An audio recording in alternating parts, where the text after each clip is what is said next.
So is it better to be a podcast guest or present on a virtual summit?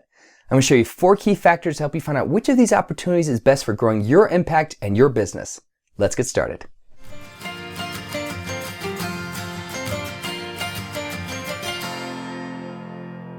Hi, I'm Jon Cook. I'm the founder of Keynote Content, helping clarify your message, elevate your impact so you can change the world for good.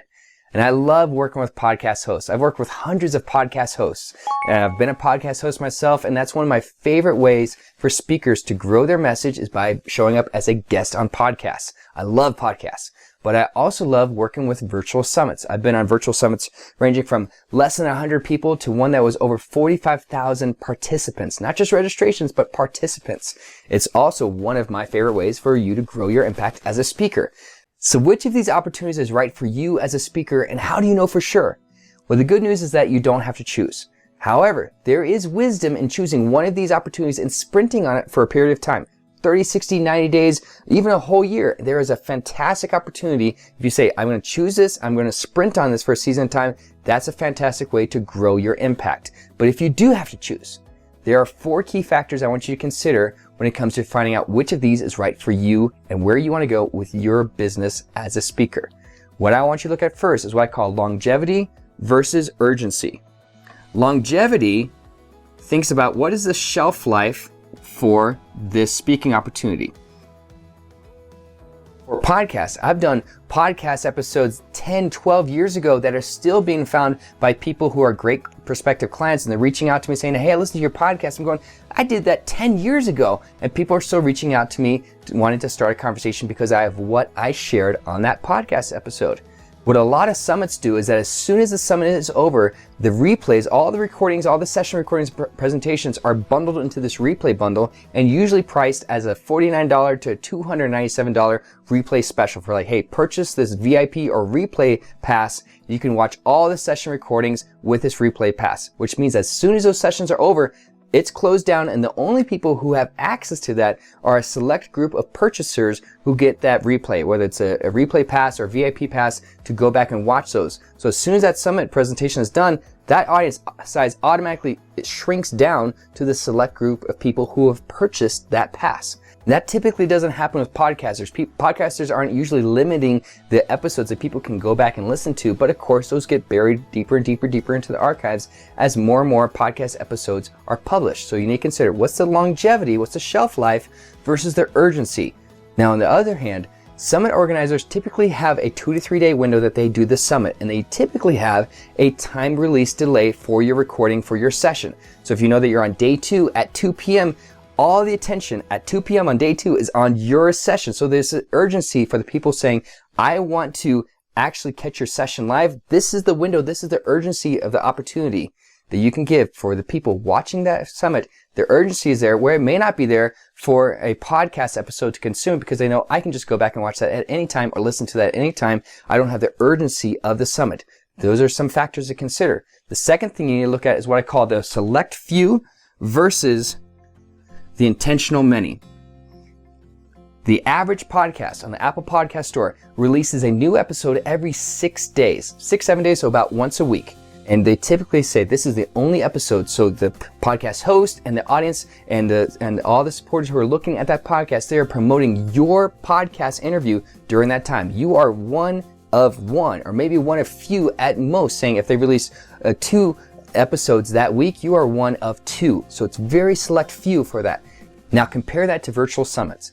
According to research by Bazabo, the average virtual summit has 20 different sessions. So you're not one of one or one or two, you are one of many. Now why is that the case?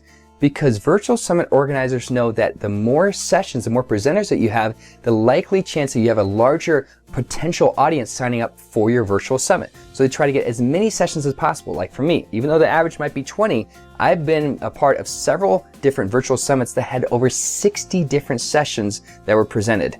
Now you can be one of one or one of two, or you can be one of many.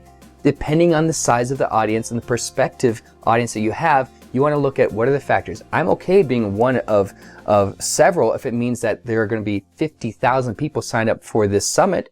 It means that if I'm one of 50 sessions, my average audience size, everything evened out, it might see my average audience size might be 1,000 people who are watching my session. That's incredible compared to a podcast that might have less than 100 downloads. That's okay. You need to consider what is the current audience size and what you're willing to be as far as one of the select few or part of the intentional many. Another factor you need to consider is what I call the promo expectations.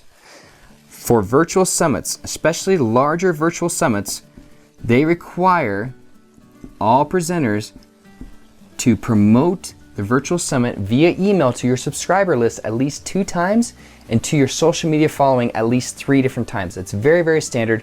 You compare that to podcast hosts. Very few podcast hosts actually require their guests to share and promote that same podcast interview with their subscriber list, with their social media following. But I want you to consider about what is the intent. Why are you on that podcast? Why are you on that virtual summit? If it's to just get more people to join your crowd and to get more eyeballs on your content, that's likely not the best reason in itself. But if it's because you know that your message can help change people's lives, can help make somebody's life better for tomorrow, why wouldn't you share that with the same enthusiasm as a massive summit as you would for a brand new podcast? Think about why are you wanting to promote, why are you wanting to be on there in the first place, and let that intent drive how you promote and you share that out with the same enthusiasm. I guarantee you it's worth it to say, if I know that my message can change the world, why wouldn't I be so enthusiastic to share about this speaking opportunity with as many people as I can? Think about the intent and let that guide your decision with how you want to promote your speaking opportunities moving into the future. The fourth detail that you need to keep in mind is what I call your offer opportunity. For podcasts, when you're done with that interview, how do people continue the conversation with you? Do you want them to go to your website? You're likely not able to make some type of offer as far as like a paid coaching offer or buy an online course. Podcast hosts don't want you to do that.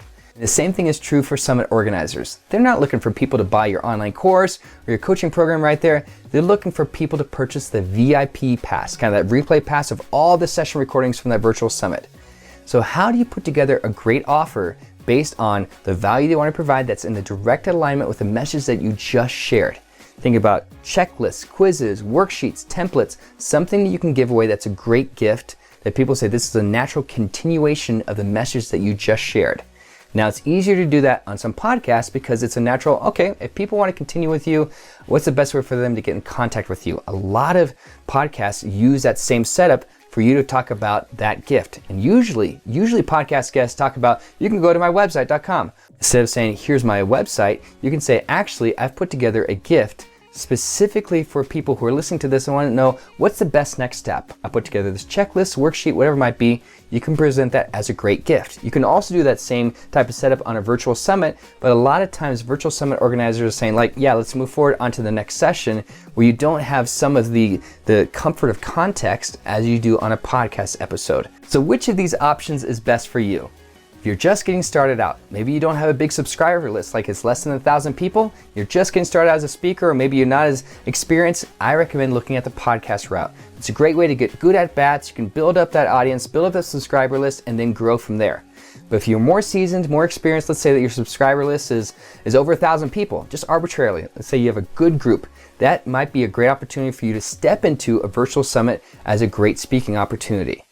Well, if you love what I shared today, go ahead and subscribe, give me the thumbs up. You can catch more of my videos helping you grow your impact as a speaker. Where a lot of speakers get stuck, especially brand new speakers, is there's this pressure of feeling like you have to create a brand new talk every time you get a speaking opportunity. And after working with close to 900 speakers over the last 5 years, I found that there are only 3 different talks that you need to create as a speaker. I even put together a video walking through what each of those talks are, so go ahead and hit play on the next video, and I'll see you there.